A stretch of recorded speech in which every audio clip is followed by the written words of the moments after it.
Welcome to my podcast, You Must Be Out of Your Mind. My name is Dr. Don Wood. I use my knowledge of neuroscience to create what I call a memory reset. This reduces and eliminates the impact of trauma. I can't wait to share with you how the impossible is possible and why you must be out of your mind.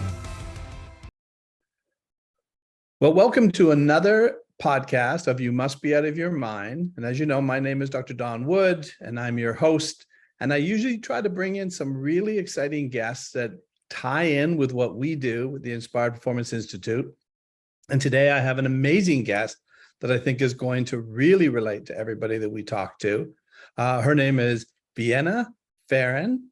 And so what we're going to talk about is Vienna is a marriage and family therapist, and she has her own business called Mindful Marriage and Family Therapy, has been doing this for a long time and very, very successful at what she's doing. So welcome, Vienna, to You Must Be Out of Your Mind. Thanks, Don. I'm happy to be here.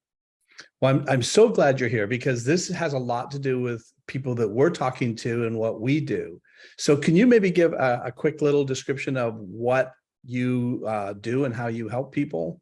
Sure. Yeah. So as you said, I'm a licensed marriage and family therapist. I work with individuals, couples, and families within the context of relationships. And, the lens through which I see patterns and relationships is really through understanding the family of origin, the family system or systems in which we grew up, right? So, for example, if you have a divorced parents, you may have had multiple family systems and learned to operate in each one of those systems a little bit differently. So yeah, my work is in the exploration of what it was like for us to grow up, how we were affected by that, what we saw and witnessed and observed, what we experienced, and how that comes along with us into our adult lives, into our adult relationships. The work for me is really about addressing the unhealed, the unresolved stuff, pain from our past. So, yeah, I like to do a lot of origin work. Sort of the first time that something very impactful happens in our lives, that sets the trajectory for a lot of patterns and maybe dysfunction in our lives, and really just working back to understanding where it originated so that we can heal the origin wound, right, as opposed to just changing the present day behavior. Beautiful. Well, and that's one of the things that we talk about all the time too, is if you don't heal that unresolved, whether that's trauma. I wrote my second book, I called Emotional Concussions, right? Because I said there's not always a big T trauma. It can be Right. that emotional concussion where maybe an overly critical parent or something like that hits you when you're a child. Mm-hmm. And then those things show up later on in life in your relationships. Yeah. Even in health, I mean, do you see a lot of that also in the way people, the way their health is changed by not getting any of that stuff resolved? Yeah, I think that, so I use a lot of the language that I use is wounds. I talk about that in my book. And yeah, I say our wounds, they want to be healed, right? And they'll find ways to poke out, right? Whether it's through dysfunctional patterns, whether it's through health, as you're alluding to right now, right? It's like they'll find a way to grab your attention because they don't want to just be tucked away, forgotten, banished, right? They want to be healed, right? They're not there to ruin our lives. They're there to be healed. And yeah, it can manifest, I think, in a number of different ways, from health to patterns to strong reactions, angry outbursts. The list is really endless there. But when we're noticing something in ourselves, like a health issue, which, listen, doesn't always have to be tied to something like this, right? There could be something that's just playing out inside of you physically that does need medical attention. But when you notice, like, oh, I am super reactive about this thing, I get so angry about this other thing, I find myself in the same types of partners over and over again with people who never prioritize me, or people who never can commit, right? Like when we find ourselves in these types of loops, right, it's a really good good indicator that there is something that's unresolved going on that needs more attention from us, right? That needs us to witness it, that needs us to feel alongside of it, because we probably skipped over it at some point and just tried to put our heads down, grit our teeth, move forward with life, deal with it later, don't worry about it, get on with it, toughen up, whatever narrative it is that maybe was given to you or one that you offered to yourself. And again, I think maybe what both of us are saying is that we have to turn back. You do have to turn your head around and say, yeah, that's stuff from the past. It's not just done because we're no longer in the past, right? It's tugging at me, it's pulling at my shirt, it wants my attention. So yeah, it can manifest in so many different ways. There's a lot of different indicators that let us know that there's an unresolved wound that's looking for us to see it, hear it, listen to it, be with it, feel alongside of it. And I think that our work is to pay attention to that, and then, yeah, dive into, the healing. As there are so many different healing modalities, but to dive into the healing modality that aligns best for you, to really begin to resolve some of that. Do you find too, a lot of times the reason people get into those patterns, or they get into, you mentioned something interesting, how they end up with the same kind of partners, right? What I sort of explain that is that they're looking for that safety, even though it may be dysfunctional, it's familiar. And Yeah. so the mind does not like uncertainty. And so even if it may not be a situation that's the best for you, at least you know it. And Right. it's a little easier to deal with. Yeah, our internal systems really like familiarity. They like status quo. They want to go back to that because it's what we know. And and so, yeah, we can find ourselves, unfortunately, right, when we're not doing the work to resolve the stuff from the past, right, our internal systems will be drawn towards what is familiar. As you said, it's the illusion of safety, right? And I think familiarity is really the better word, right? But it's the illusion of safety. I know this, so I go there, but I keep choosing the same types of people, different person, but somehow I still feel deprioritized in these relationships, right? Because whether it's a partner who drinks, or whether it's a partner who puts work before you, or whether it's a partner who golfs for, I don't know, 20 hours a week. That's me. You're like, shoot, you're pointing to me. Uh-oh. But whatever it is, right? And that might not be an activation for someone, right, who doesn't have a prioritization wound, for example. But when you have I get into this in the book, I talk about worthiness, prioritization, belonging, safety, and trust as 5 core wounds that can originate in childhood. And so when you notice a complaint that you have in your current day life, oftentimes in your current day relationships, we might, likely most of the time, be able to find a link to its origin somewhere before this moment with that person. Right.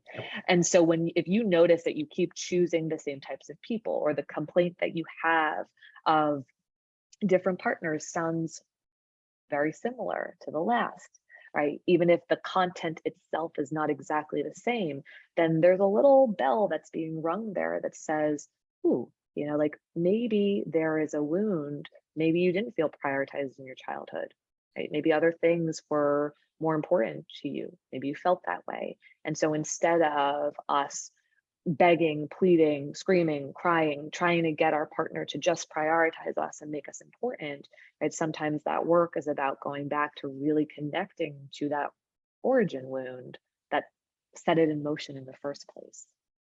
And did you find sometimes too, people don't even know what it is. They're not even aware of it at times.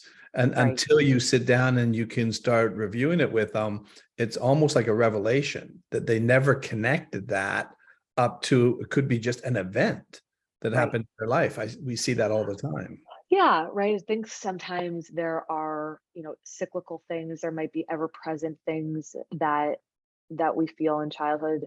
Sometimes there's a one-off thing that happens that, it doesn't have to, it could be, I remember a client of mine was connected to a worthiness wound for him.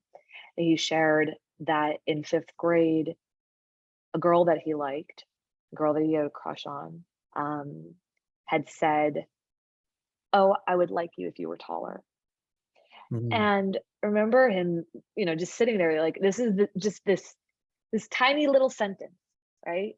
Yep. In 5th grade, who cares, right? And yet here's this moment in history that sets this worthiness wound in motion, right? I'm only worthy of your attention, it's 5th grade, but like your attention, your love, right? Whatever love looks like in 5th grade. But I'm only worthy of your attention, your presence with me, your love, your desire of me, right? If I was taller, if I Yep. wasn't as short, right? And that stays, maybe not with everyone, but that stays for some. And it stayed for him.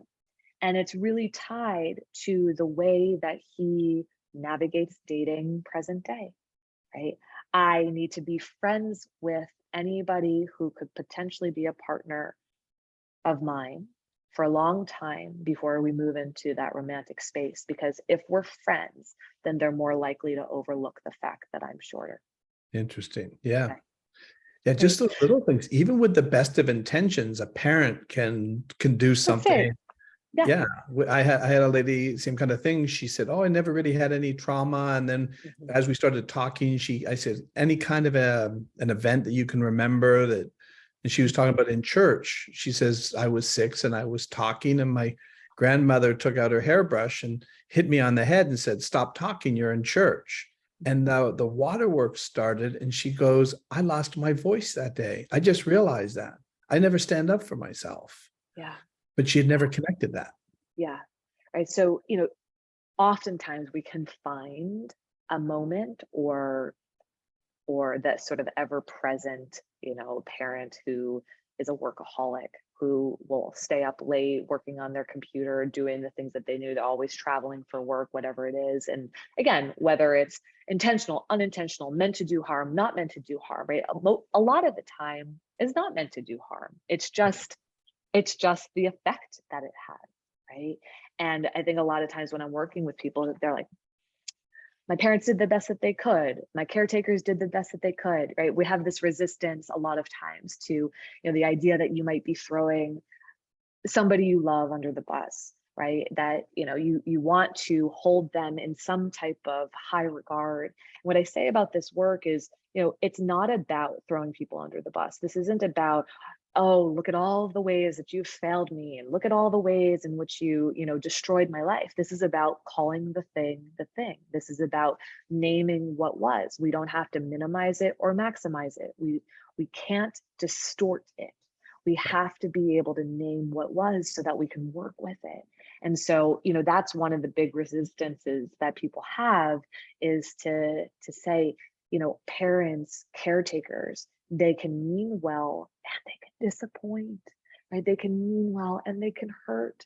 They can mean well and they can let down, right? That's part of the human experience. And sometimes it's terrible. Sometimes it's well intentioned, but it still misses the mark. And our work is to be able to look at our past, to be able to look at these relationships and call the thing the thing. Yep. And then a Yeah. lot of times too, you get a child, especially a 4-year-old child that doesn't have enough life experience to interpret this event. So the Mhm. parent may be thinking that the child is absolutely fine the way they handle the Yeah. situation, but you've got a 5-year-old trying to figure out, what does that mean? Right. And in a really funny sort of way, I remember my parents, my mom, ever saying once in a while, go, "It's difficult to make ends meet." And I Mhm. remember as a child, I never understood what that meant. I thought she was talking about meat, like Right. really meat. And I was like, Right. what meat meeting? Like, why would you have to do that? Right. Uh-huh. But because I didn't understand what she meant. Yeah. And so that can really, start to affect a child if it comes across as a negative experience. That's right. I mean, I think when we're kids, right, our perspective, our lens through which we see things is really limited, right? If a parent um, If a parent wants to change us, if a parent wants to prioritize something else, we're not sitting here thinking, oh, my parent is maybe going through a really stressful time in their lives and da, da, da, da, right? We personalize it. It's about us. You don't want to spend time with me because I'm not good enough. Yep. You don't want to be around me because I'm not smart enough. You don't want to be around me because I speak too much, right? It becomes personal. We don't have this wide perspective that sees the complexity of humans, right? That understands that our parents too were once children at one point, who are also probably walking around this earth with some unhealed wounds potentially. And, the way in which they manage that might trickle down into us in a way that is hurtful to us, right? But exactly like you said, Don, when we're kiddos, we don't have that perspective. When we're kiddos, we personalize it. We see it as it being a flaw in us, right? That there's something wrong with me. And then we're having to navigate the reconciliation of that and the repair of that as we get older and move through life and relationships, hopefully in a healthier way. It's interesting because I wonder how many people you've had like this with, I had this amazing childhood, right? Mm-hmm. I thought everybody had my childhood. I know we talked a little bit about this before, but my parents never raised their voice, never yelled, never hit us. My brother and sister and I can't ever remember them arguing. Now that's a unique home to grow up in. Like Mm-hmm. that was very, very nurturing. So I always felt safe. So Mm-hmm. my nervous system pretty much stayed regulated. And if I got bumped by a friend or a teacher or a coach, Mm-hmm. as soon as I would come home, I'd come right back into regulation and safety. And, Mm-hmm. and I often talk to people, I've been on podcasts and they'll say, what's the best advice you can give to a parent? And I said, make your home safe. Mm-hmm. It's got to be the place. My wife had none of that. And so Mm-hmm. she lived with a very violent, angry father. So she was living in fear all the time. And if I said something like, no, I don't like that, she could tear up and start to cry and say, why are you upset with me? And I'd go, I'm not upset at all. But she wasn't wrong and I wasn't wrong. So she could hear this little tiny tension change in my voice if I was just tired, right? Or maybe a little frustrated on the drive home. I'm not upset at her, but Mm-hmm. she hears that. And then her mind immediately activates into I'm in danger.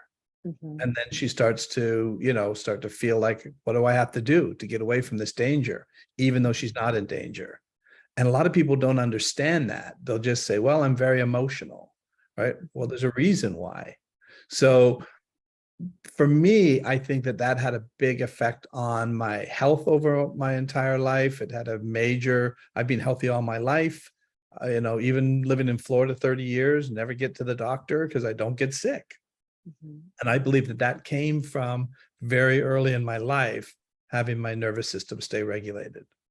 Yeah, I mean, I think there's absolute truth to that. And being when your body can rest, when your body feels stabilized, right? There is a health to that, right?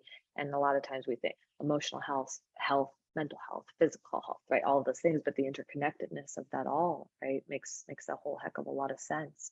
Um, yeah, I'm curious.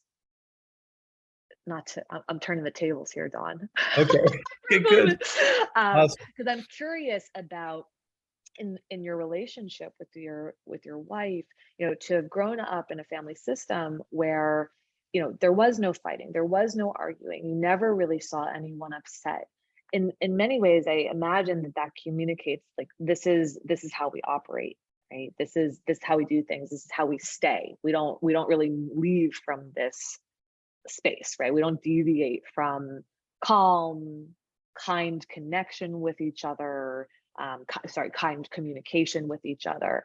And so, was that then the expectation that was left in you, right? Like that you have to always stay in that space when you're communicating or, moving through conflict with a partner, with your wife? Like, what was it like for you to experience something different other than what you experienced growing up? And then did you take that personally at all? Like, I'm so curious if that felt like, Oh, yeah. shoot, am I doing something wrong as a partner for you, or what? Yeah, like what that activated within you. It did. It Yeah, made me feel like, how can I make her happy? yeah. Right? Why is she, and it was really interesting because I talk about her story all the time. And it wasn't that she wasn't grateful and we had three beautiful children, a beautiful home, a good business, but she never looked like it was like, oh, this is fantastic. I'm loving my life. And I couldn't understand it. So it put this constant drive in me that I've got to maybe make more money, do something Mhm, better, make her happier. What is it that I'm missing? I didn't realize it was that loop of trauma that was mhm, stopping her from enjoying it because mhm, she got hurt so many times as a child. She was really protecting herself. And mhm, and I tell people all the time when people say, "Oh, I sabotage myself," I say, I don't believe that's possible. The mhm, brain is survival based. It's protecting you. So mhm. for my wife, it was protecting her because at times her father, right, he was a Jekyll and Hyde. He could be Yeah, Mr. Nice Guy, Mr. Generous interesting. guy, and then on a snap of a finger, right, a wall gets punched and a door Yeah, gets slammed. And so she was living with that when's it coming, sure. right? Even though she was not living in that world at all. I never yelled at my wife, never raised my voice, Mhm, but I felt like she was feeling like I could do it. mhm. And she was Yeah, just waiting for it. yeah. That's when there's the absence of safety. You're describing the unpredictable, right? The unpredictable parent. Um, the lack of safety, certainly a safety wound, and potentially even, a worthiness wound, right? Like, what do I need to do to make you stop? Or how can I be different to get you to be nicer? Or if I'm a little more this or a little bit less that, right? Like that, again, that's oftentimes where children can go, right? How do I make this stop? Because this is, unsafe. This is uncomfortable for me. I don't like it. I don't want it. And again, when we're personalizing it, right, sometimes it's tied to, if I was different or if our family was different, maybe you wouldn't behave this way. Right. And what Mhm. my wife, I think, had learned as well is she got very emotional, which that actually was more for her protection because her father didn't like that. Mm. He didn't like the crying. So Mhm. he actually took it out harder on the boys and even her sister, who were more defiant, right? Uh-huh. They Yeah. wouldn't show that he was getting to them, where she would just immediately break down. So she would then, I think, do the same with Yeah. me to sort of get that back off, even though Sure. I wasn't doing anything. Yeah. What a brilliant coping strategy of hers, huh? Yeah. Such a brilliant system, right? To figure out how to self-protect a bit. Yeah. Um, you know, and right, part of healing is, as some partners will say, and it sounds like maybe you didn't say something like this, Don, but one of the common things that you'll hear is, I'm not your father, or I'm not your past partner, or I'm not like your ex, or right. And so I shouldn't have to pay, the price of what they did. And part of this work is not, you're safe with me, right? That doesn't work. You're safe with me. It's okay. I'm not him. I'd never do that. Don't you see all the evidence? I've never raised my voice. I've never raised my hand. I've never done this, right? There's probably all the evidence in the world, but this isn't about logic, right? This isn't about rationale. This isn't about that, right? And so, part of course, part of her work, and it sounds like you guys have done a lot of incredible work over your years together, right? But for the listener, right, is that the safety does need to be established in the body, right? That safety needs to be established in this somatic way, right? So that a wall can start to drop ever so slightly to let you into essentially a new ending, right? To be able to say, I may not actually just be safe in the world with anyone, right? But I can start to feel what safety is like with you through these experiences where we have a hard conversation about something, but I can stay in my body. I can reconnect with myself. You'll stop when I ask you to stop. you'll honor my boundaries, and then start to build that out more and more and more. And so it's a very relational thing, right? A lot of our healing is individual, but I always say if it's relationships that wound, then relationships are required to help in the healing. And so we can take ourselves so far, but at some point, right, if we want to be able to trust someone again, if we want to be able to feel safe with someone again, if we want to feel a sense of worthiness in someone else's life, right, then we're having to do some of this relational work to write a new ending and not let the wound stay in the driver's seat. Right. Yeah. Yeah. And one of the ways that we're working on it, I was explaining that, my daughter had experienced some trauma that was affecting her, not only her health, mental and physical health. The thing that I found from my research is that we're creating these glitches, what I call glitches or error messages, the way the mind is viewing old memory, which is activating our nervous system. So when I would say to my wife, no, I don't like that, and she'd tear up, I thought it was what I said. And I kept saying, well, I've got to say it differently. I've got to change the tone, the cadence, all of those things. But it wasn't that. Is when I was saying, no, I don't like that, but she heard that little tension. What her mind was doing is basically a Google search. What do I know about these kinds of situations? And a flood of data would come in about her father. That's where the tears were coming from. It wasn't me, but I kept thinking it was me. So the key, and what I've done with our program TIPP, is we're going to take some of those events and experiences, 2 or 3 of them, and we're going to get your mind to reset that high definition traumatic data into a lower format so that the mind stops responding to it. So I've worked with, Boston Marathon bombing survivors, Vegas shooting victims, people, veterans who have had post-traumatic stress for years, and we can eliminate it because the mind stops calling for an action. What I always say is the reason you have an emotion is the emotion is a call for an action. The purpose of fear is to escape a threat. The purpose of anger is to attack a threat. So if you think about something that happened 5 years ago and your heart's racing, it's because your mind is looking at the information from 5 years ago and responding to it in real time. We've been doing a lot of work with brain mapping. And one of the things that we found is, particularly when people are experiencing post-traumatic stress, that the O1, O2 area at the back of the brain, the occipital lobes, are lit up. And so when I was looking at that, I said, why would those areas be lit up unless they're looking at something? They're looking at memory. And then that sets off the autonomic nervous system, even though nothing is happening, but it's calling for an action. That's what I found out we could fix. And when you do that, it's life-changing because now they can heal in their relationships because they won't constantly be activated by their partners. Now they can still get activated on a current thing. Sure. But, Sure. but at least the old information isn't going to put them into a response. Beautiful. Yeah. Wow. And Beautiful. so it's a very effective way. It's very quick.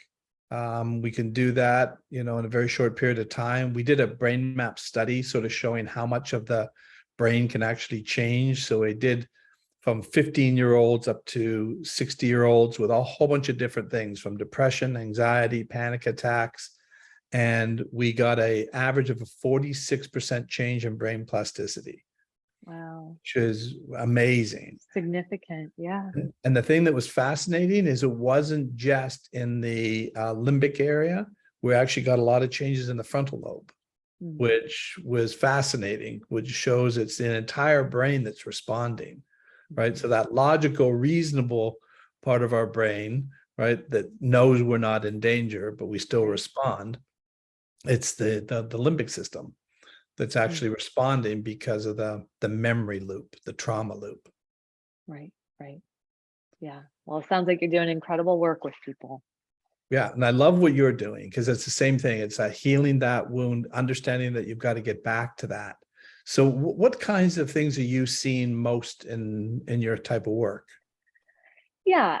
So I work with mostly individuals and couples, some families in there, but But the work is really around understanding how the past is still affecting us today.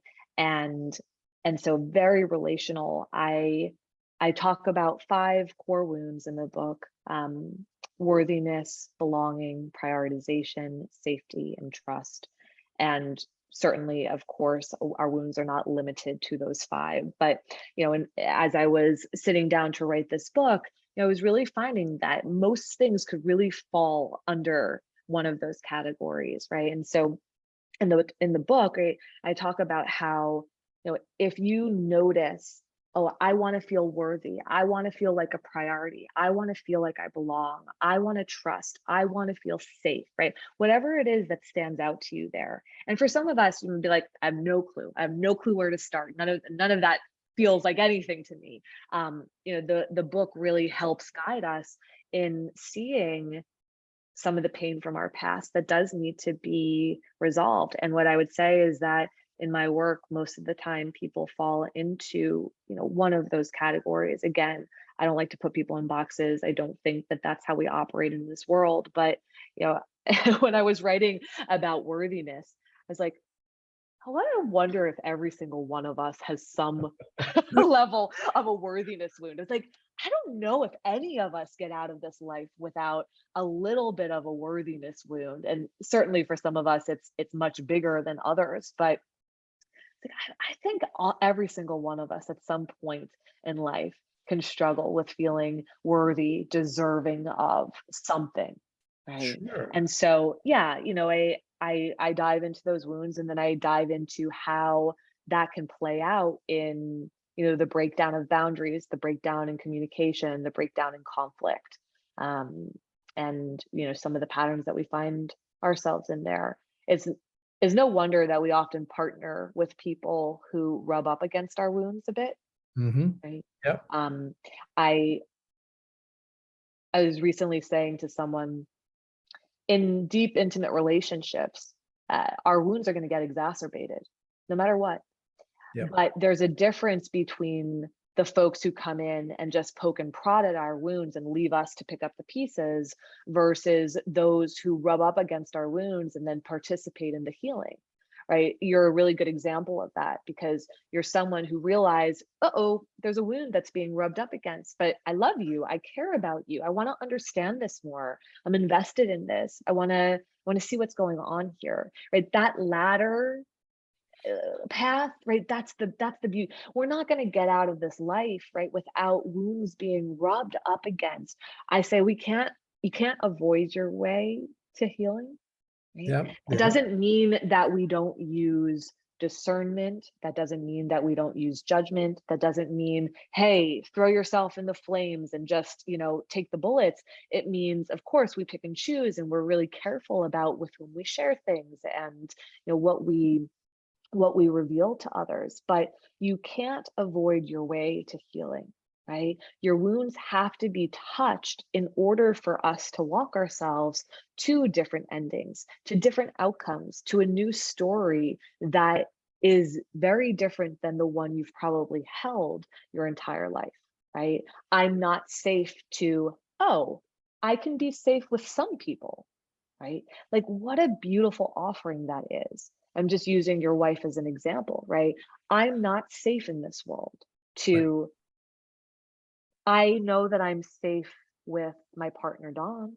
I feel safe with him, right? Or I feel safe with my best friend, or I feel safe with my child, or I feel safe with my therapist, right? And so it's not to say like the world is safe, right? We know that that's not true, but it gives a much more nuanced story that is so much more workable, right? I am not a worthy, deserving human. I don't deserve love to, oh, I can have love with some important people in my life who really care about me and respect me and honor me, right? And so that's the value of be allowing our wounds to be touched because it's what allows for a new path forward, right? If Yeah. you're like, I don't ever want to touch the wound, then you can't ever really heal it. all you've done is avoid touching the wound, which maybe is like, cool, we never get into conflict and we never have a fight and we never have to have a hard conversation. But that's going to limit your depth. That's going to limit your expansion. That's going to limit a lot of things in life if you never touch it. It's interesting because I had a client, huge, big trauma, like national story trauma, right? Mhm. And that she had post-traumatic stress for 5.5 years, came in to see me, Gosh. right? We worked through it. She had terror nightmares every single night. And Mm, here's the thing that she thought was the most fascinating. She says, I thought this was my big trauma. She goes, it mm, wasn't. I never knew there were other traumas earlier that were having such an effect. The most healing she got was from healing those. It yeah, wasn't just the big one, right? yeah. And so, but Mhm. we don't look at it sometimes, Right. especially if you're high functioning, or, people look at, these executives, CEOs, these athletes who are world renowned, and they think, oh, they've got everything. They don't have any Mhm. problems. And now you see that's, I'm always so impressed when you see somebody who's famous like that and willing to be vulnerable and come out and say, Yeah. yeah, I have panic attacks, Right. right? Because Right. people will go, how could they have a panic attack, right? Right. But You they look do. so put together, right? You have it all together. But yeah, it's so fascinating what you were just saying about your client, your former client, right? It's like it how the system will like continue to poke it up, right? To be like, Right. hey, pay attention to me, right? There's something more here. And certainly we can have acute events that are the origins of something. They don't always have to be linked to something that has happened in the past. But, oftentimes we see that it's just our very brilliant system's way of, hey, hi, hello, pay attention to me, keep looking at me, I'm going to get bigger and bigger and louder and stronger and make you pay attention to me so that we don't miss, what needs to be recognized, acknowledged, and healed. It's one of the things I say to Vienna when people come in. I'll say one of the first things I say to them: "There's nothing wrong with you, and there's nothing wrong with your mind. Your mind Mhm. works perfectly fine, just like you were Right. talking about. There's a reason why your Yeah, mind is creating these emotions and feelings and sensations. that's It's right. looking for a solution. We Mhm. seek homeostasis. Our minds and Mhm. bodies are trying to become stable, right? Yeah. What's interfering with it? So it's not a bad thing. So when they come in and say, I have anxiety, I'll say, well, that's a symptom. Why Mhm. is your mind anxious? Let's get to the root cause, right? Mhm. Where they become identified with anxiety. And I'm saying, well, no, we don't want you to identify with anxiety. That's why did your mind create that? For a Mhm. purpose. Mhm. Mhm. And Yeah. I think that's so helpful for people to not think, there's something wrong with me. My mind is not working, it's failing me, right? It's like, as you're saying, no, your whole system is so brilliant and it's working for you in some ways, but it might be blocking you from some, right? Like this might be where we need to find a different path forward, because the ways in which you have learned to survive and navigate the world, which were really effective for you maybe decades ago, may not actually be as effective for you today if you have a goal of being in, connective partnership, or being able to have hard conversations with folks, or, making space to be loved and to love. It's like that's the piece, is that your system is so smart and there isn't anything wrong with it. But if we don't update the operating system, yeah, right, then we're going to wind up maintaining the coping strategies, the protective strategies, you know we're going to keep using those things, and they may block us from the things that we actually crave and desire and want in our lives. And that's what needs to be worked on. That's what needs to be yeah. processed. Yeah. I use computer analogies all the time too. I say it's like if you every time you hit the M key on your computer shut off, right? Mm. Well, Mhm. people would say, well, don't touch the M key. Stay away from words with M's in them, right? Uh-huh. Well, that's not the solution. The solution is Right. what's the code that got built? And Mhm. is what I use with people with addiction as well. I say the same thing. You're not broken and defeated. Your mind found a resource to stop pain, right? That Mm. doesn't say anything about your character, morals, or willpower. That's human nature. We don't want to be in pain. And Right. so now the resource you're using is not a great resource, but I get why you found it. Right. And so people are going to find different resources to stop that pain. Yeah, that's exactly it, right? Is, we figure out ways to cope and to survive. And they've worked for, they do work. It's just, what are they working for? Right. Is it working to numb out, to distract you from something? Is it this? Is it that? Right. But now that's the update. And similarly to you, you said the computer analogies, right? It's like sort of like the operating system on your phone. You plug it in at night, and overnight it's going to give you iOS 8, 9, 10, 11, 12, whatever. And as if only we could just push a button and have the new operating system with all the bugs fixed. If it were that easy. But part of updating that operating system, right, is recognizing, okay, right, this is how I survived. This is how I coped. Here's how hard I worked, and that worked really well with one agenda in mind. But my agenda is changing, right? I want to be able to participate in relationships. I want to feel safe with someone. I want to love and be loved. I want to believe I can trust people. I I I want to be trustworthy. Whatever it is, right? Like that's the change that has to happen. But as we know, it takes work and some time to reconfigure that. And not be afraid to do the work. So you're doing some fantastic stuff. Now you mentioned the book. So this is Yeah. the book that's coming out. It's called The Origins of You. I love Yeah, that the title. That origins of is you. that is exactly what I talk about. So I love that title. Uh, Thank you. Yeah, I love that title too. The origins of you, how breaking family patterns can liberate the way we live and love. It comes out February 21st, 2023. So, um, and very excited for people to dive into family system work, right? It's, again, like I said before, it's not about, oh, let's just blame our families for everything. It's recognizing that that is the first system or systems in which we grew up.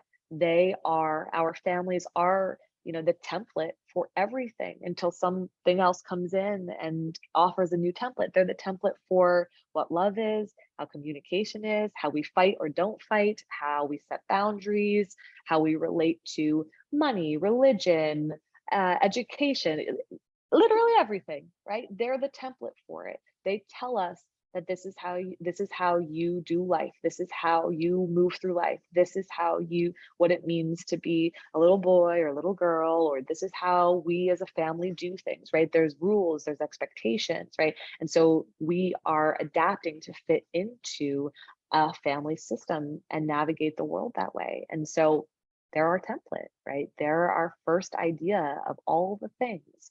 And, as you were saying, Don, before, you grew up in a family system that where things were really good, and you're like, this is normal, right? It's like, and so for other folks, Yep. right, what we grow up with, it's normal, It's right? normal. This is what it looks like until you go to your friend's home for dinner a few times, and you're like, oh, mom is nicer, or your dad doesn't yell as much, or whatever it is. Sometimes we get that um new vision of something at some point. But for most of us, right, for a period of time, it's the container that we are in, and it's communicating to us a lot about people, ourselves, and how to move through the world. And that's why when I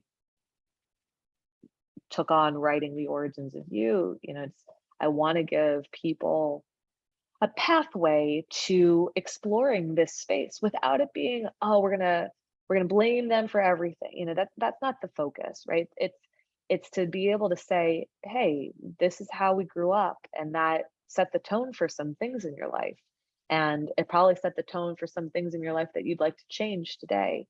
So let's explore that together, and let's connect some dots, and let's talk about a healing practice that we can dive into, and see how we can start to create some change present day, to walk ourselves to a different ending, to reclaim something for ourselves. So yeah, I'm very excited for people to get to read it and I love it. I can see why you're so successful, so well Oh, sought thank you. after, right? You've got an amazing approach. And Thank this is why you. I always say to people, Tiger Woods has a coach, right? Tiger Woods can't see the little things that are maybe going wrong in his swing.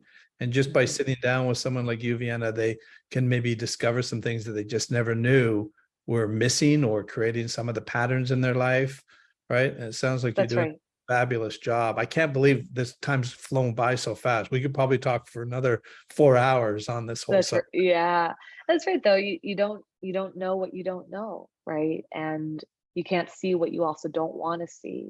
And I think that there is a gentle way, right, to begin to peel back some of those layers, take off some of those horse blinders, and begin to look carefully, safely at some of those things to be able to put put put it back into focus, right? So, yeah, but thank you for having me here.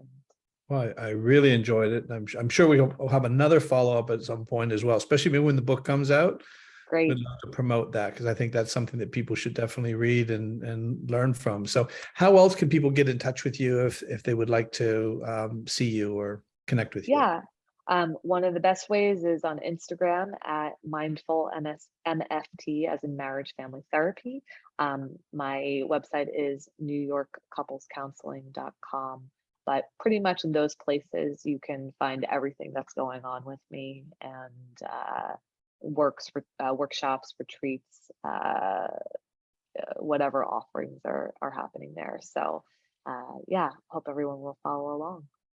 And you have so many quotes. I saw all these quotes all over. I was like, I wanted to get into those, but we just didn't have time. You got some amazing quotes. So Thank you. check out Vienna's quotes as well. They're pretty incredible. So Yeah, you can find those on Instagram or Facebook. Yeah.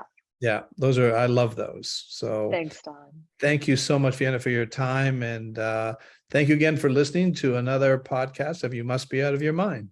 And there it is. All done. Yep. Let me All just right.